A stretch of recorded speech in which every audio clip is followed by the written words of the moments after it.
3000 abonnés, ça y est, on y est, ça représente 60% de l'objectif initial à la création de la chaîne. Je le dis, moi j'avais démarré cette chaîne en espérant un jour atteindre 5000, on est à 3000, donc on a fait 60% du chemin. Un énorme merci à tous et à toutes qui me suivaient depuis le début, ou un peu moins longtemps, ou voire très récemment, qui laissaient les commentaires, les abonnements, les likes, bref, qui partageaient.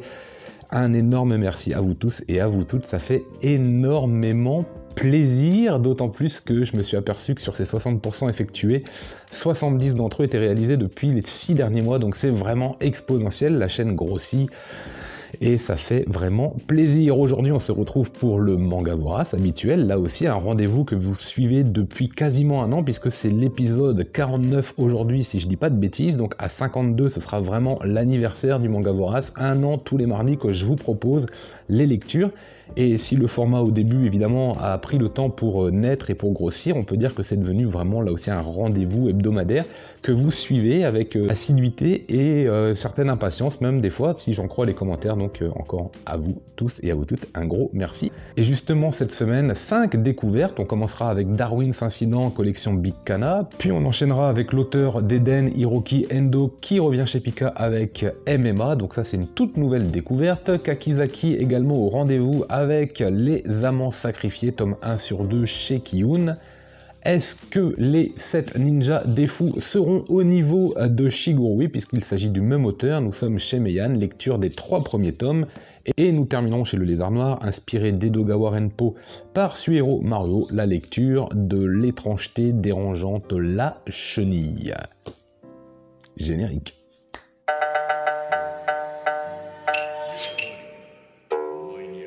Et on va démarrer tout de suite avec l'énorme coup de cœur de la semaine et la découverte collection Big Kana, donc par Shun Umezawa, de Darwin's Incident. Hop, véritable petite pépite, petite découverte incroyable. Je l'avais vu, je l'avais pas pris, je l'avais vu, je l'avais pas pris, je l'avais revu et je l'avais toujours pas pris. Et puis finalement, trouvé d'occasion à 5 € il n'y a pas si longtemps. Waouh, waouh, waouh, waouh, waouh, ouh là là là là, là je m'attendais pas à ça, c'est absolument exquis ce tome 1 et je ne comprends pas, mais je ne comprends vraiment pas à quel moment ce manga n'a pas popé davantage sur la toile, sur les réseaux, sur YouTube, sur les Discord. C'est mais véritablement fabuleux. Vite fait, je vous fais un petit speech. Vous avez ici une espèce de nouvelle espèce en fait, un croisement entre un singe et un humain. Et ce petit bonhomme là, ce jeune homme, parce qu'en fait c'est un adolescent, il va aller au lycée, se retrouve doté d'intelligence et se retrouve doté des compétences physiques des singes avec les compétences intellectuelles des humains, mais le tout porté à son paroxysme. C'est-à-dire que physiquement il est encore meilleur que les singes et intellectuellement il est encore meilleur que les humains. Vous imaginez le combo des deux. Il est absolument fantastique dans son trait. Les traits sont excessivement simples. Quand vous le voyez comme ça sur la cover, il paraîtrait presque simpliste et donc du coup presque bête. Il a un raisonnement absolument fabuleux ce personnage et on va y revenir.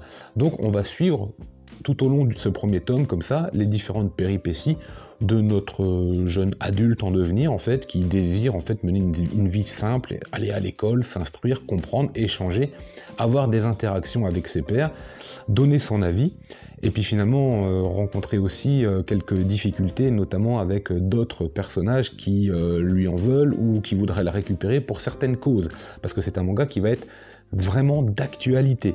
Allez, on rentre dans le vif du sujet, ce que j'en ai pensé. J'avais un trait qui fait vraiment penser à du Urasawa, et par moments c'est extrêmement saisissant, tellement on a l'impression d'être plongé vraiment dans l'univers d'Urasawa, d'autant plus qu'au niveau narratif, on s'en rapproche également.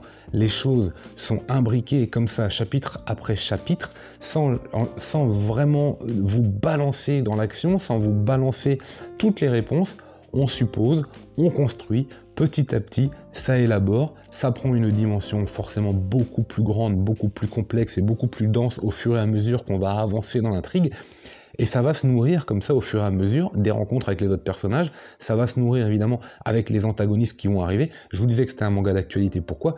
Parce qu'il est beaucoup question d'écologie, il est beaucoup question aussi de respect de la nature, d'égalité des hommes et des animaux. Vous allez avoir des associations, quand je dis association, c'est limite des groupes terroristes en vérité qui œuvrent pour que les humains et les animaux soient placés au même pied d'égalité et qui sont prêts à tout pour y arriver. Donc vous voyez un petit peu le contexte politique du manga. Et c'est très très bien mené, les thèmes abordés sont incroyablement sérieux. Et notre petit personnage là, eh ben, il va faire le lien entre tout ça. Parce que finalement, là où l'auteur s'en sort avec une habileté déconcertante, c'est que je vous ai dit qu'il était et plus fort physiquement et plus malin intellectuellement que n'importe quelle autre espèce sur Terre. Finalement, j'ai envie de dire, il est archi dominant. Et il a systématiquement une réponse adéquate, il a systématiquement une réponse assez incroyable, avec des actions qu'il va mener qui sont d'une franchise et d'une pureté. On est dans le personnage, alors c'est du seinen, mais on est dans l'image du personnage shonen pur par excellence. Voilà, un petit peu comme du Gon Freaks dans Hunter x Hunter, mais là c'est encore à un niveau encore au-dessus, c'est-à-dire que rien ne le déplaît ou rien ne lui plaît, il analyse, il constate, et des fois même il ne comprend pas forcément les actions des uns et des autres, on le sent détaché et peu concerné parce que tout simplement il est d'une intelligence autre. Ce personnage est incroyable, mais vraiment incroyable. J'ai dévoré le tome, je ne m'attendais pas à lire un manga aussi bon, aussi riche et aussi complexe, mine de rien, avec autant de thèmes difficiles à aborder, mais traités avec une intelligence... Waouh! Si le niveau du tome 1 est maintenu dans les tomes suivants, je vous le dis, on a un manga qui va faire parler de lui assurément parce que c'était absolument génial. Je recommande. Avec Les Amants Sacrifiés et le retour de Kakizaki, là c'est chez Kiyun et c'est en 2 tomes. Et quelle erreur j'ai fait de prendre ce tome 1, mais quelle erreur j'ai fait de prendre ce tome 1. Pourquoi? Mais parce que c'est en 2 tomes, j'avais qu'à attendre que les 2 sortent.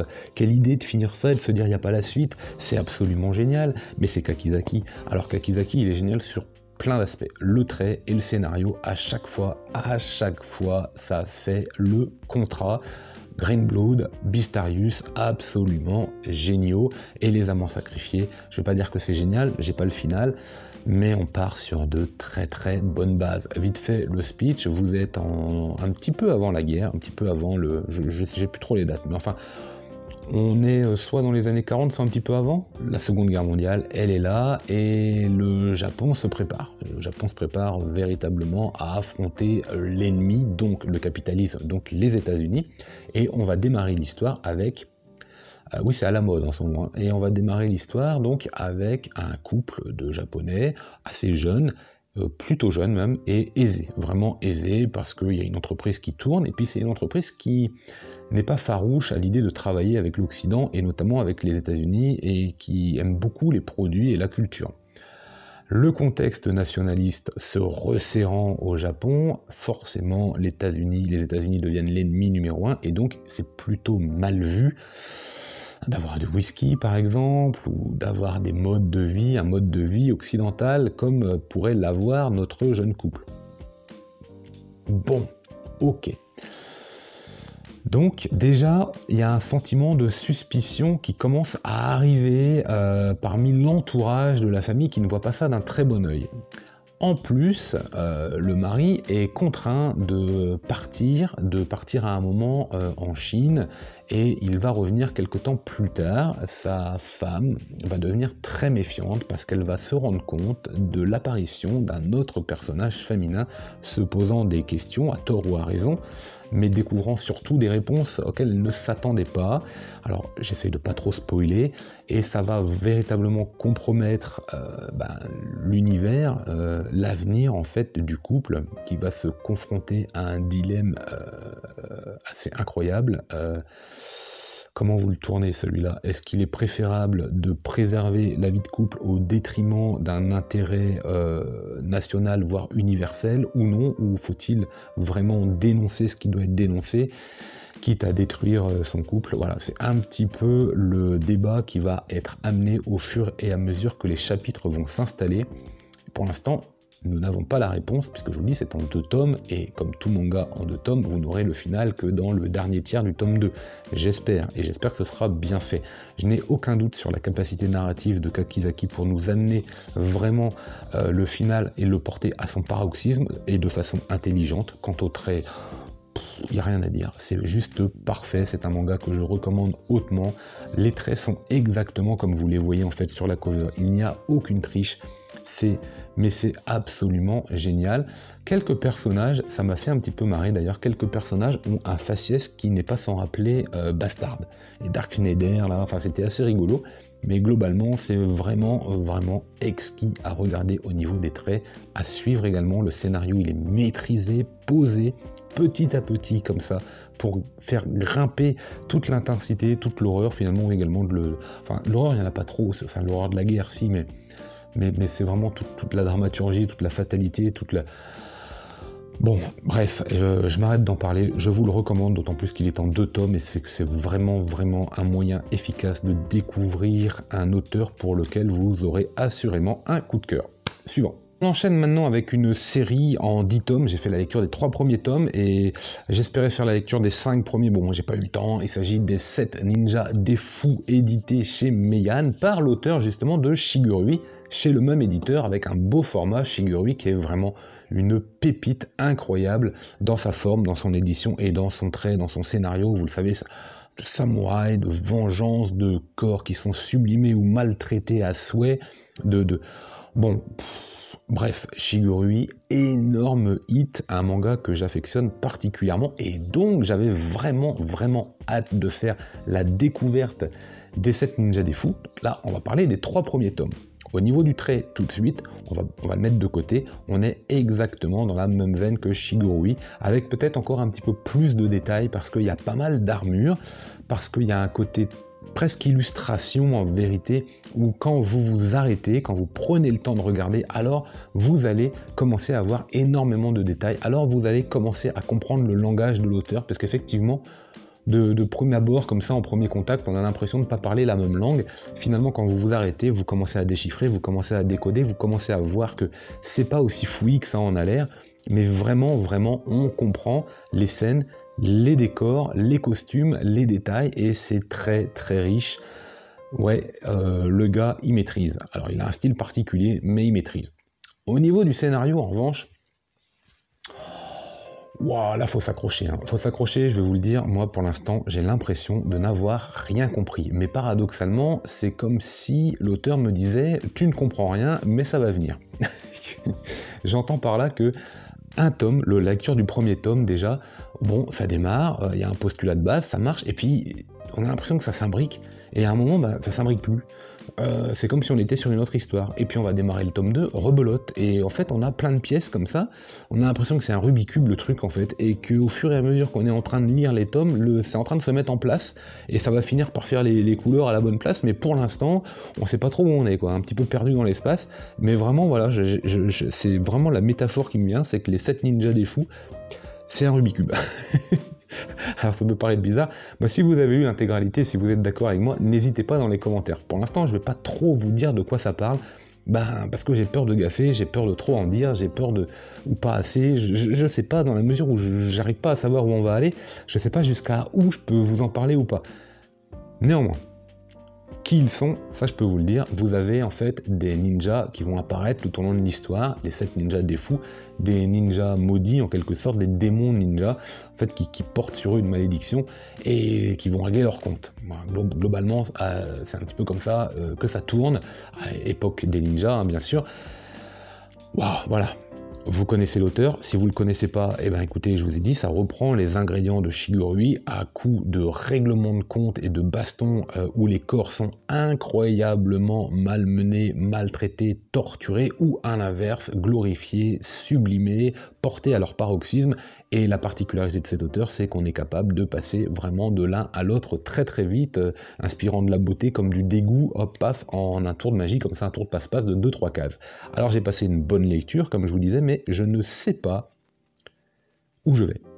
Et paradoxalement, j'en redemande. Voilà, c'est tout vraiment le côté un peu mystérieux de ce manga. Et donc je vais continuer parce que, parce que j'ai envie de continuer. sans savoir à quoi... C'est vraiment étrange, c'est vraiment très étrange comme sensation de lecture. Si vous avez l'occasion, alors faites-les curieux, hein, découvrez cette série qui... Surtout si vous avez aimé Shigurui. Si vous ne connaissez pas l'auteur, je pense qu'il est préférable de démarrer par Shigurui. Sinon, j'ai l'impression qu'il va vous perdre et que vous n'irez pas vers Shigurui. Alors que dans le sens inverse, vous allez vraiment aimer Shigurui et ensuite, vous pourrez peut-être aller jusqu'au 7 Ninjas des Fous, qui est un petit peu plus difficile d'accès quand même. J'ai hâte de découvrir la suite pour savoir enfin mais où on va. Allez, suivant. Pour continuer, on est chez Pika et la nature est bien faite, il n'y a pas à dire, puisque à peine Eden était terminé que revoilà Hiroki Endo avec son titre MMA. Alors je me suis fait avoir, on est chez Pika, je me suis fait avoir, pourquoi? Parce que c'est une série en 19 volumes et que j'ai pas regardé en fait. Moi j'ai bien aimé d'emblée le trait, parce que voilà, l'auteur je l'aime bien, donc j'ai craqué hein, sur MMA, et 19 volumes, c'était pas au programme. J'aurais espéré une dizaine de tomes, et j'étais persuadé que ça allait être le cas, et pas du tout. Là où je me fais pas avoir, c'est que le manga est limite un petit peu collector, en tout cas édition spéciale avec double cover, donc c'est plutôt sympa ça. Voilà, ça, j'ai envie de dire, ça fait la blague. Alors MMA, ça va nous parler en fait de deux protagonistes, peut-être antagonistes à l'avenir, je ne sais pas trop comment les choses tournent, mais on va démarrer deux protagonistes, deux jeunes enfants qui font du combat, voilà, qui apprennent à combattre dans des sports classiques, hein, le karaté par exemple. Et bon, l'un qui n'aime vraiment pas perdre, et puis l'autre qui pour l'instant n'a pas encore vraiment compris la finalité de la victoire ou de la défaite. Lui, il aime ça, il est avec son pote, et finalement, bon bah s'il tombe sur plus fort que lui, il tombe sur plus fort que lui, c'est pas le souci en fait. Donc deux personnalités bien différentes, vraiment. Alors, les amis ennemis un petit peu comme ça, on en a plein, hein, Sangoku, Vegeta, Sasuke, Naruto, enfin bon bref, c'est pas ça qui manque. Donc on est un petit peu dans cette veine-là, dans un manga de sport, et bien des années plus tard, nos deux jeunes héros-là vont de nouveau se rencontrer après s'être perdus de vue suite à différents aléas de la vie. L'un a gardé sa personnalité un petit peu, je gagne, je perds, c'est pas grave, je fais ça un petit peu pour mon plaisir. Et puis l'autre a exacerbé vraiment cette envie de gagner, quoi qu'il en coûte. La défaite est insupportable et les voilà qui s'affrontent. Bon, je ne vous donnerai pas le résultat de ce match, mais toujours est-il qu'à un moment, quand les histoires de vie sont différentes et qu'il y en a une des deux qui est un petit peu plus violente, un petit peu plus dure à accepter que l'autre, ah oui, et voilà, bon bref, c'est sûr que ça crée un certain déséquilibre dans le rapport de force.